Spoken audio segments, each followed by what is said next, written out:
tunazungumza habari ya utalii. Sasa cultural tourism ni utalii wa utamaduni. Tumebezi kwenye utalii wa kwenda mbugani tu kuangalia wanyama. Watalii wengi wanaokuja kuangalia wanyama, asilimia kubwa wakija mara moja arudi tena, wanakuja wapya. Tunapokuwa na ingredient nyingi, package nyingi kwenye mkoa wetu na kanda yetu, tunaruhusu watalii kujirudia mara kwa mara, kwa sababu anaona kuna vitu vingi vya kushiriki akiwa ametalii kwenye mkoa wetu.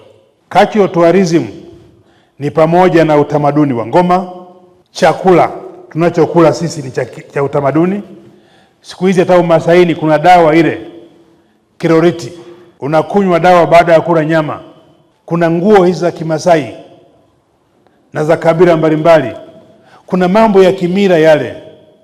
Hayo ndio baadhi ya ingredient zinazosaidia watu kuja mara kwa mara, pamoja na mambo mengine ya ubunifu. Sasa mwezi wa 9 tuna siku ya utalii duniani. Ile mwezi wa 9, siku ile ya utalii, ni lazima kuwe na tamasha la utamaduni, kwa maana itwe Cultural Tourism Festival Arusha. Na wewe katibu tawala msaidizi uchumi na uzalishaji, afisa elimu, vikundi vya ngoma na mtu wa utalii, mlicoordinate hilo ili lifanyike, na mgeni rasmi anaweza kawa waziri au mkuu wa mkoa mwenyewe. Watu wale washangae, na wakati mwingine kunakuwa na ile bantu mavazi ya kibantu yale watu wanavaa, wanaonyesha. Na wakati mwingine tunaalika hata jirani. Kuna hapa mataifa mengi, kuna utamaduni wa Ulaya, kuna utamaduni wa Kichina, kuna utamaduni wa Kenya. Unawaalika watu kwa sababu wote wanaishi Arusha, lakini plus utamaduni wa kwetu nini? Wa kwetu wa Arusha.